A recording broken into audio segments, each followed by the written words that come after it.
Hello, welcome to Naveen GK tricks. మీరు కనుక నా ఛానల్ కొత్తగా చూస్తున్నట్టయితే ప్లీజ్ సబ్స్క్రైబ్ చేసుకోండి ఫ్రెండ్స్. ముందుగా ఫిబ్రవరి 14కు సంబంధించి 2026 కరెంట్ అఫైర్స్ అనేవి. మొదటి కరెంట్ అఫైర్ చూద్దాం. ఫస్ట్ కరెంట్ అఫైర్ ఏంటంటే, అస్సాంలోని కుమార్ భాస్కర వర్మ సేతు వంతెనను ఈ శనివారం ప్రారంభించనున్నారు. ఫిబ్రవరి 14న మోడీ గారు ప్రారంభించనున్నారండి. అయితే ఇక్కడ అస్సాంలోని గౌహటి మరియు ఉత్తర గౌహటిని అనుసంధానిస్తూ బ్రహ్మపుత్ర నదిపై నిర్మించిన ఒక వంతెనే మనకి కుమార్ భాస్కర వంతెన. సో ఇక్కడ గుర్తుపెట్టుకోండి, ఏ రెండు ప్రాంతాల మధ్య కలుపుతుంది, అనుసంధానిస్తుంది. అలాగే అది ఏ నదిపైన నిర్మించబడింది? బ్రహ్మపుత్ర నదిపై నిర్మించబడిన ఒక వంతెన పేరండి కుమార్ భాస్కర వర్మ సేతు వంతెన. దీనిని మోడీ గారు ప్రారంభిస్తారు శనివారం, అంటే ఫిబ్రవరి 14న. మనం 15వ తేదీ కరెంట్ అఫైర్లో మళ్ళీ వీటి గురించి అనేది డిస్కస్ చేస్తాం.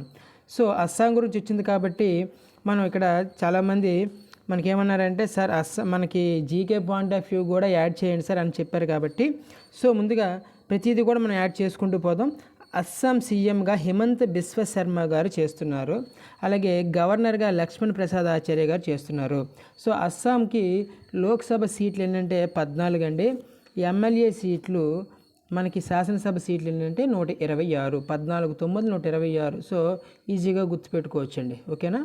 14 9 126. Okay, next one. అయితే ఇక్కడ ఏ నదిపై నిర్మిస్తున్నారంటే బ్రహ్మపుత్ర నదిపై నిర్మిస్తున్నారు. బ్రహ్మపుత్ర నదిపై. ఓకేనా? సో ఇక్కడ బ్రహ్మపుత్ర నది ఎక్కడ పుట్టిందో కూడా ఒకసారి మనం తెలుసుకుందామండి. చైనాలోని టిబెట్లో కైలాస పర్వతాల్లోని మానస్ సరోవరం వద్ద చెమ్యంగ్ డుంగ్ అనే ప్రాంతంలో ఇది జన్మించడం జరిగింది, బ్రహ్మపుత్ర నది. ఓకేనా?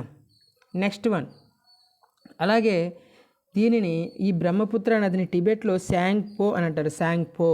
అలాగే అరుణాచల్ ప్రదేశ్, ఏసీపీ అంటే అరుణాచల్ ప్రదేశ్ అండి. అరుణాచల్ ప్రదేశ్లో దిహాంగ్ అని అంటాము, అస్సాంలో సైడాంగ్ అని అంటాము, బంగ్లాదేశ్లో దీని యొక్క పేరు జమున అని పిలుస్తారు. సో మనం పేర్లు గుర్తుపెట్టుకోవాలి, చాలా ఇంపార్టెంట్. బ్రహ్మపుత్ర నదిని టిబెట్లో శాంగ్పో, అరుణాచల్ ప్రదేశ్లో దిహాంగ్, అస్సాంలో సైడాంగ్ అండ్ బంగ్లాదేశ్లో జమున అని పిలవడం జరుగుతుంది. మొత్తం బ్రహ్మపుత్ర నది యొక్క పొడవు 2990 కిలోమీటర్లు ఉంటుందండి సుమారుగా. అయితే భారత్లో అది అరుణాచల్ ప్రదేశ్ మరియు అస్సాం నుంచి వెళ్తుంది. సో భారత్లో మొత్తం పొడవు ఎంత అంటే 916 కిలోమీటర్లు. 916 కిలోమీటర్లు ఇదండి. మన ఇక్కడ గుర్తుపెట్టుకోవాల్సింది ఏంటంటే, అస్సాంలోని కుమార్ భాస్కర వర్మ సేతు, అది బ్రహ్మపుత్ర నదిపై, గౌహటి. ఓకేనా? గౌహటి, ఉత్తర గౌహటి. Next one. బంగ్లాదేశ్ ఎన్నికల్లో బంగ్లాదేశ్ నేషనల్ పార్టీ విజయం సాధించిందండి. అయితే దానికి దేశ ప్రధానిగా బాధ్యతలు చేపట్టనున్న ఆ పార్టీ అధినేత తారిక్ రెహమాన్ గారు. సో మనం అక్కడ తారిక్ రెహమాన్ అని పేరు గుర్తుపెట్టుకోవాలి, అతను ఏ పార్టీకి చెందిన వ్యక్తి అనేది గుర్తుపెట్టుకోవాలి. ఓకేనా? Bangladesh national party. Next one. Cardiologist నిపుణుడు అయిన ఉపేంద్ర కౌల్ గారు అనే వ్యక్తి కార్డియాలజిస్ట్ అండి. ఈయనకు ISCR, Indian society of clinical research వారిచ్చే జీవితకాల సాఫల్య పురస్కారాన్ని గెలుపొందడం జరిగింది. ఎవరండి? ఈయన పేరు ఏంటంటే ఉపేంద్ర కౌల్, ఆయన cardiologist. Okay, next one. Cook జలసంధిని ఈదిన పారా స్విమ్మర్ ఎవరండి? సత్యేంద్ర సింగ్ లోహియా, మధ్యప్రదేశ్ చెందిన వ్యక్తి. అయినా ఒక పారా స్విమ్మర్. అయినా న్యూజిలాండ్లో ఉందండి ఈ కుక్ జలసంధి. న్యూజిలాండ్లో గల కుక్ జలసంధిని 9.22 గంటల్లో ఇది చరిత్ర సృష్టించాడు ఈయన సత్యేంద్ర సింగ్ లోహియా గారు. ఈయన మధ్యప్రదేశ్ రాష్ట్రానికి చెందిన వ్యక్తి. అయితే ఈ జలసంధి 23.6 కిలోమీటర్లు గల ఈ జలసంధిని ఈదిన తొలి ఏషియన్ పారా స్విమ్మర్గా ఈయన గుర్తింపు పొందారు. ఈయనకి భారతదేశం యొక్క అత్యున్నత పురస్కారంలో ఒకటైన పద్మశ్రీ అవార్డు 2024లో ఈయనకి రావడం జరిగింది. ఓకేనా? పారా స్విమ్మర్ పేరేంటండి? సత్యేంద్ర సింగ్ లోహియా, మధ్యప్రదేశ్ చెందిన వ్యక్తి ఈయన. సో గుర్తుపెట్టుకోండి. కుక్ జలసంధి ఎక్కడ ఉందంటే మనకి న్యూజిలాండ్. నెక్స్ట్ వన్ చూద్దాం.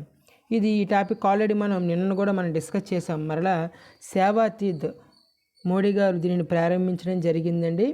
ఓకేనా? అయితే దీనిని ప్రారంభించిన వ్యక్తి మనకి మోడీ గారు. అయితే టోటల్గా ఈ టాపిక్ చూద్దాం. ప్రధానమంత్రి కార్యాలయం, PMO అంటాం కదా, నూతన భవనం సేవాతీర్థ్ ప్రారంభమైంది పేరు కూడా దానికి సేవాతీర్థి పెట్టారు, గుర్తుపెట్టుకోండి. ప్రధానమంత్రి కార్యాలయం పేరు కొత్తగా ప్రారంభించారు. అయితే ఈ సేవాతీర్థి ఫలకాన్ని ఆవిష్కరించడం జరిగింది. ఆ ఫలకంపై దేవనాగరి లిపిలో సేవాతీర్థి అని లిఖించగా దాని కింద నాగరిక్ దేవోభవ అని, అంటే పౌరుడే దేవుడు అని లిఖించారనమాట. దానిలో రాసి ఉండడం జరిగింది ఫలకంపై, గుర్తుపెట్టుకోండి, చాలా ఇంపార్టెంట్. నాగరిక్ దేవోభవ అంటే పౌరుడే దేవుడు. నెక్స్ట్ అలాగే దీన్ని ప్రారంభించినందుకు గాను ప్రత్యేకంగా 100 రూపీస్ ప్రత్యేక నాణ్యము, అలాగే పోస్టల్ స్టాంపును కూడా విడుదల చేయడం జరిగింది. నెక్స్ట్ ఎలాగో మనకు ప్రారంభించడం జరిగింది కాబట్టి కొన్ని సంక్షేమ కార్యక్రమాలకు కూడా సంతకాలు అనేవి పెట్టడం జరిగిందండి. అందులో భాగంగా పిఎం రహేత్ అనే పథకానికి అనుమతిస్తూ సంతకాలు చేశారు. అలాగే లఖ్పత్ దీదీల సంఖ్యను 6 కోట్లకు పెంచడానికి మరో ఫైల్పై సంతకం చేయడం జరిగింది. అలాగే 10,000 కోట్లతో startup India fund of funds 2.0కు అనుమతి మంజూరు చేస్తూ ఈ నిధితో నూతన ఆవిష్కరణలకు మరింత ప్రోత్సాహం అందనుంది. సో సంక్షేమ పథకాలకు కూడా సంతకాలు అనేవి పెట్టడం జరిగిందండి. పిఎం రహేత్ పథకానికి, అలాగే లఖ్పత్ దీదీ సంఖ్యను పెంచడానికి, అలాగే స్టార్టప్ ఇండియాకు ప్రోత్సాహం కొరకు 10,000 కోట్లతో నిధిని ఏర్పాటు చేయడం జరిగింది. అలాగే మనకి కర్తవ్య భవన్ 1 and 2లను కూడా ప్రారంభించడం జరిగిందండి. కర్తవ్య Bhavan 1 and 2 cabinet secretariat office, అలాగే జాతీయ భద్రతా మండలి సచివాలయం కార్యాలయంతో పాటు పలు కేంద్ర శాఖలు ఏవైతే ఉంటాయో, మంత్రిత్వ శాఖలు, రక్షణ శాఖ, ఆరోగ్య శాఖ ఇలాంటివి ఉంటాయి కదండి, ఆ శాఖలకు సంబంధించి అన్నీ కూడా ఆఫీసులన్నీ కర్తవ్య భవన్ 1 and 2లలో దీనిని ప్రారంభించడం జరిగింది. సో కర్తవ్య భవన్ 1, 2 అంటే 1 and 2లు కూడా ప్రారంభించారు, సేవాతీర్థి కూడా ప్రారంభించారు.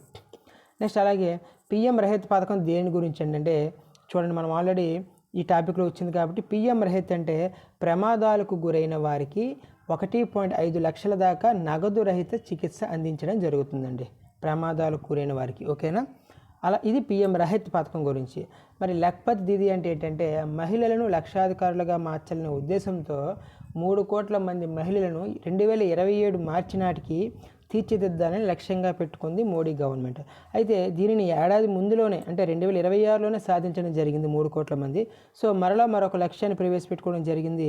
2029 మార్చి నాటికి 6 కోట్ల మంది మహిళలను లక్షాధికారులుగా మార్చాలని లక్ష్యంగా పెట్టుకోవడం జరిగింది. సో ఇదండి ఈరోజు సంబంధించిన టాపిక్స్. ఇందులో మనకి చాలా ఇంపార్టెంట్ టాపిక్స్ ఏనండి ఇవన్నీ కూడా. ముందు టాపిక్ ఫస్ట్ ఆఫ్ ఆల్ ఏం టాపిక్ చెప్పామంటే అస్సాం కుమార్ భాస్కర వర్మ సేతు వంతెన. దీని గురించి మరలా మనం February 15 కరెంట్ అఫైర్లో దీని గురించి డిస్కస్ చేసుకుంటాం. ఎందుకంటే February 14 ప్రారంభించారు కాబట్టి మనం 15ను కూడా ఏవేవి ఉన్నాయో మొత్తం అన్ని టోటల్గా చెప్తాం. నెక్స్ట్ అలాగే బంగ్లాదేశ్ ఎన్నికల్లో బంగ్లాదేశ్ నేషనల్ పార్టీ విజయం, తారిక్ రెహమాన్ గారు బాధ్యతలు చేపట్టనున్నారు ప్రధానిగా. అలాగే కార్డియాలజిస్ట్ ఉపేంద్ర కౌల్ గారికి ISCR ఇచ్చే జీవిత సాఫల్య పురస్కారం గెలుపొందారు. అలాగే కుక్ జలసంధిని ఈదిన పారా స్విమ్మర్ సత్యేంద్ర సింగ్ లోహియా మధ్యప్రదేశ్. సేవాతీర్థిలోకి మోడీ, ఆ సేవాతీర్థిలో ఏవేవి ప్రారంభించారు, ఎటువంటి ఫైల్పై సంతకాలు పెట్టారనేది ఇంపార్టెంట్ పథకాలు పిఎం రహేత్ అండ్ లఖ్పత్ దీదీ. ఇదండి ఈరోజు సంబంధించింది. మిగతా కరెంట్ అఫైర్స్ రేపటి కరెంట్ అఫైర్ క్లాస్లో చూద్దాం. అలాగే కరెంట్ అఫైర్ పీడిఎఫ్స్ అనేవి మన దగ్గర 2025 జూలై నుంచి 2025 టోటల్గా ఉన్నాయండి. బట్ మనకి జూలై నుంచి అవసరం, మనకి 2025 జనవరి నుంచి ప్రస్తుతం ఉండే జనవరి వరకు కూడా టోటల్ కరెంట్ అఫైర్ ఉందండి. మనకి ఒక్కొక్క కరెంట్ అఫైర్ చూసుకుంటే 10 రూపాయలు మాత్రమే పీడిఎఫ్ అనేది.